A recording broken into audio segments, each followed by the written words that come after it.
All right, good morning, everybody. This week, the fifth week of legislative session, we actually finally started working. So grateful that we are at least having some conversations and doing the people's work. But open enrollment passed through the House yesterday. And so this is really the first step in the Republican majority's operation to dismantle public education. You know, we've been hearing for years folks wanting to move in this direction from the majority party, but there's also attacks, of course, on DEI, attacks on what can be taught in the classroom. Our teachers' pay is still not a priority for folks. We actually tried to offer an amendment.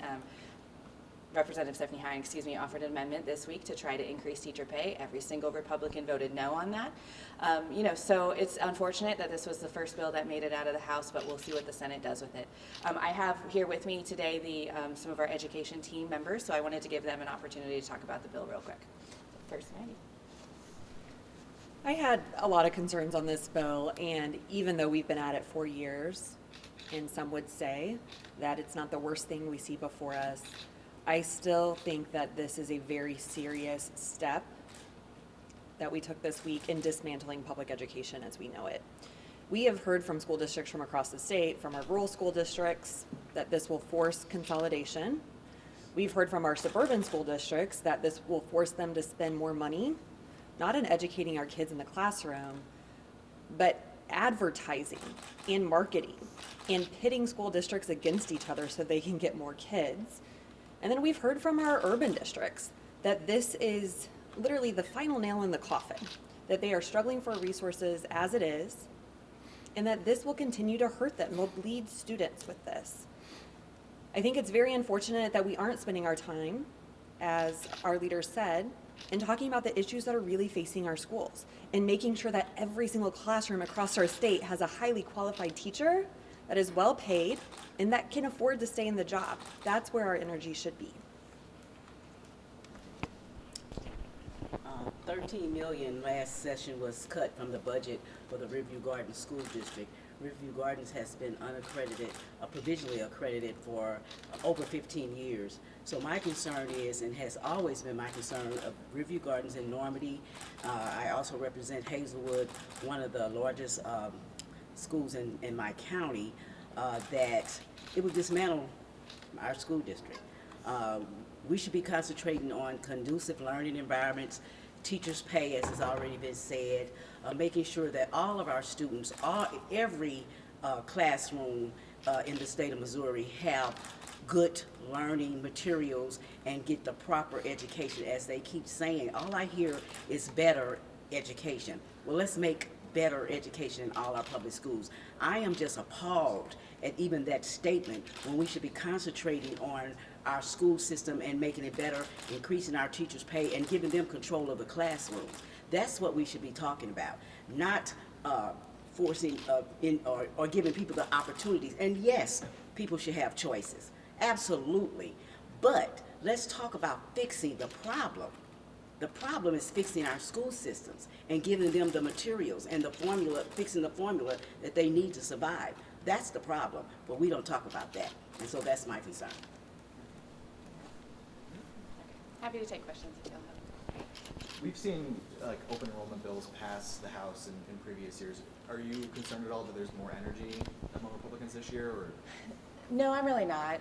This is obviously the first bill out of the chamber, so the Speaker has made this a priority, but I believe just as in years past, the Senate is not going to make this one their number one, but we shall see. The Speaker mentioned a couple of immigration measures, wondering if you guys have looked at that and any sort of response to some of the sentiment that's come up around immigration. I'm not surprised that the Speaker is talking about immigration when that's what the national rhetoric is right now around the presidential election. Unfortunately, what's going on in D.C. is what the Republicans want to talk about here in Missouri. I can tell you that my constituents aren't really worried about Arkansas and Kansas coming in and causing chaos here in our state.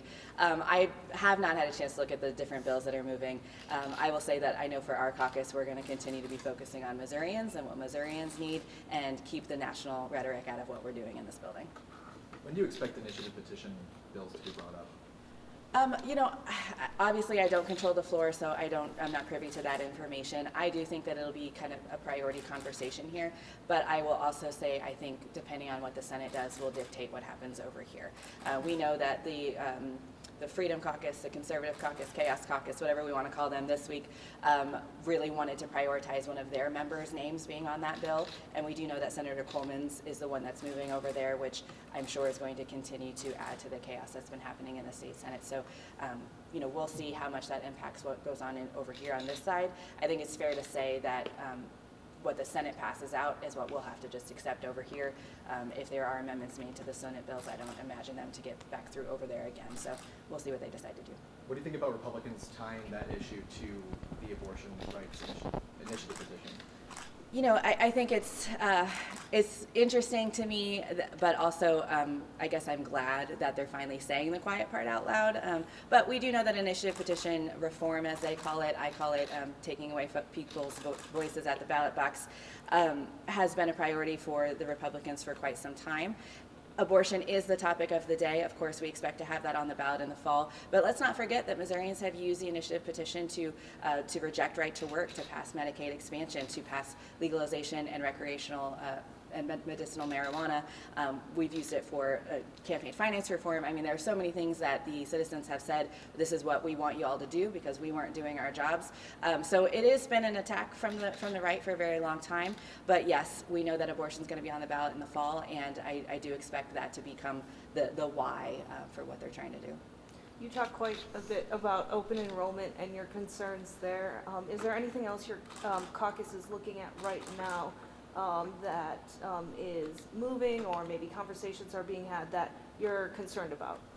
Oh, there are so many things that we're concerned Anything about. that's maybe at the top of your mind? I would definitely say vouchers when it comes to public education. So the speaker openly, very casually, will talk about how the vouchers is his number one priority with public education.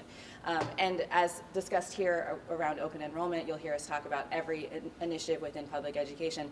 The money is such an important piece of this conversation. The foundation formula has not been adjusted in quite some time. I actually filed a bill this week that would change the way that we handle the foundation formula to switch from students in the seats to actual enrollment to help our schools out. And what we've seen time and time again here is an underfunding and not putting an emphasis around the things that we need to be doing with education. And vouchers is just another one of those categories where it's going to take money away from the schools that need it. And so we are concerned about that one. But again, we'll see what priority is really the one that's moving. Other questions? Okay, thank you guys. I appreciate you.